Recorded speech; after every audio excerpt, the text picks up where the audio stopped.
Okay students, ये fungus का last lecture है और आपके मिड्स का भी लास्ट लेक्चर है। सो कॉन्ग्रेचुलेशंस, आप यहाँ तक पहुँच गए हैं। अब हमने पहले फंगस पढ़ी म्यूकर के बारे में। हमने फंगस तो आसानी है, इतना कोई मुश्किल काम नहीं है। उसके अंदर सेक्सुअल रिप्रोडक्शन नहीं है, सेक्सुअल रिप्रोडक्शन है, दोनों में तरह के स्पोर्स बनने हैं, ठीक है। सेक्सुअल रिप्रोडक्शन के अंदर दो हाइफी आपस में कंबाइन होंगे और वो मिल के आपस में जाइगोट बनाएंगे और फिर वहाँ से स्पोर बना देंगे और स्पोर जो होगा वो जर्मिनेट होकर न्यू माइसीलिया बना देगा। ये सेक्सुअल रिप्रोडक्शन में भी यही हो रहा है कि क्या हो रहा है कि जो माइसीलिया है उसके ऊपर स्पोर प्रोड्यूसिंग ऑर्गन स्पोरेंजिया बनेगा। स्पोरेंजिया में बहुत सारे स्पोर्स होंगे, वो डिस्पर्स होंगे और जहाँ पे वो गिरेंगे वहाँ पे नया माइसीलिया बन जाएगा। अब आगे जो हमने पढ़ना है वो है पेनिसिलियम। पेनिसिलियम के बारे में आप सब लोगों को पता होगा कि क्या है। पेनिसिलियम से हमने एक एंटीबायोटिक प्रोड्यूस की थी हमारे पास अलेक्जेंडर ने। वो एक्चुअली एक बैक्टीरिया के ऊपर काम कर रहा था, लेकिन वहाँ पे कंटामिनेशन आ गई और उसकी प्लेट के ऊपर बैक्टीरिया की जगह फंगस ग्रो हो गई जो थी पेनिसिलियम नोटेटम, ठीक है। तो पेनिसिलियम वो वाली फंगस है। पेनिसिलियम भी, अब पेनिसिलियम नोटेटम उसकी एक स्पीशी थी, बहुत सारी और भी स्पीशीज़ उसमें होंगी। Penicillium is a saprophytic fungus. तो बेसिकली एक ऐसी फंगस थी जो सैप्रोप थी, जो डेड डिकिंग मैटर के ऊपर रहती थी और इसको ब्लू और ग्रीन मोल्ड भी कहा जाता था। किस फैमिली से थी ये? एस्कोमाइकोटा से है। They are present in soil, in air और decaying fruits, vegetables, in meat etcetera, ठीक है।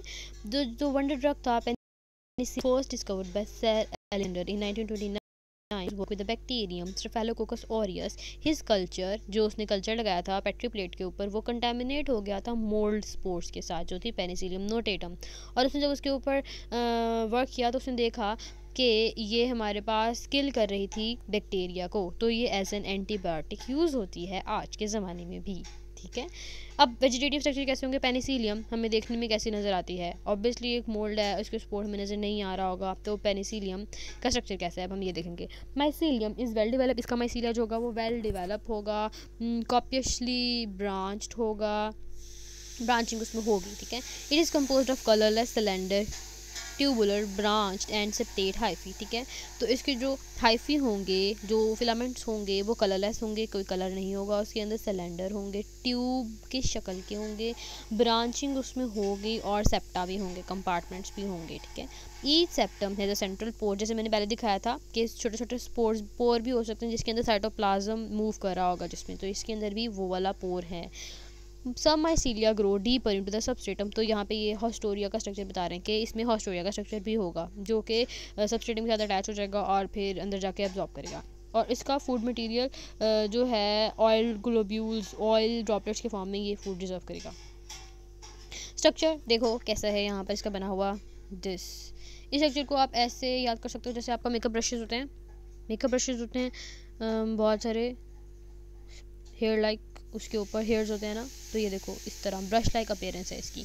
Species of penicillium are recognised by this dense brush like spore bearing structure, ठीक है। इस स्ट्रक्चर को कहते हैं पेनिसिली।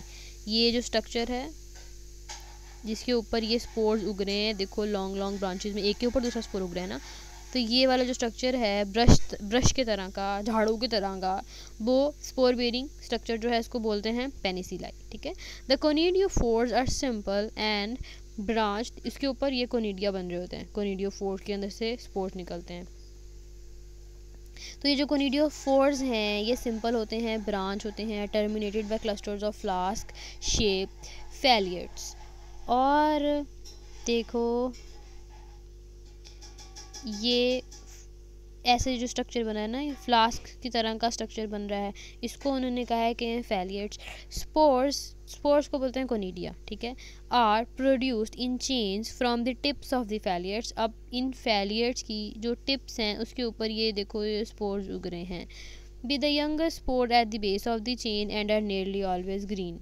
तो जो सबसे न्यू स्पोर बनता है चेन बेस से बनेगा। देखो फैलियट्स की बेस से स्पोर्स बनना शुरू होंगे और वो ऊपर को जाते जाएंगे, ऊपर से तो नहीं बनेंगे ना, अब नीचे से ही बनेंगे, तो वो नीचे से बनना शुरू करते हैं। तो यंगर स्पोर जो होगा वो बेस ऑफ द चेन पे होगा और ऑलवेज ग्रीन कलर का होगा। रिप्रोडक्शन कैसे होती है इसके अंदर? रिप्रोडक्शन बोथ फेज में होती है। एसेक्सुअल रिप्रोडक्शन भी है और सेक्सुअल रिप्रोडक्शन भी है। Asexual reproduction however is dominant, ठीक है। मोस्टली क्या होती है? एसेक्सुअल रिप्रोडक्शन और constitutes the usual mode of reproduction. Normal जो होती है फ्रेगमेंटेशन वगैरह ऐसी वाली रिप्रोडक्शन उसमें होती है। सेक्सुअल स्टेजेस जो होते हैं वो रेयर होती हैं। सेक्सुअल रिप्रोडक्शन पेनिसिलियम के अंदर रेयर है, मोस्टली एसेक्सुअल ही होती है। अब एसेक्सुअल रिप्रोडक्शन जो हो रही थी वो कैसे हो? फ्रेगमेंटेशन के जरिए हो रही है। तो एक कॉमन मेथड है कि वो जो उसका एक सेगमेंट है माइसीलिया का एक हाइफी है वो ब्रेकआउट हो जाएगा और फिर वहाँ से नए फिलामेंट्स ग्रो होना शुरू हो जाएंगे। एसेक्सुअल रिप्रोडक्शन कैसे होती है? They are take place by unicellular uninucleate non motile spores conidia that are forms at the conidiophores। तो conidiophores के स्ट्रक्चर ऐसा स्ट्रक्चर जिसके अंदर स्पोर प्रोड्यूसिंग स्ट्रक्चर होगा वो कोनिडियोफोर होगा, जिसके ऊपर कोनिडिया छोटे छोटे स्पोर्स प्रोड्यूस होंगे। Conidiospore develop at an erect branch के ऊपर कोनिडियोफोर डेवलप हो रहे हैं, ठीक है। Of the vegetarian mycelium the branch of conidiophore is known as ramus. जो इसकी ब्रांच है, ये जो इसकी ब्रांच है इसको बोलते हैं, ये कोनिडियोफोर है, ठीक है। इसका पूरा स्ट्रक्चर है, इसकी जो ब्रांच है इसको रेमस बोलते हैं। Which further becomes branch known as मेटोलाई।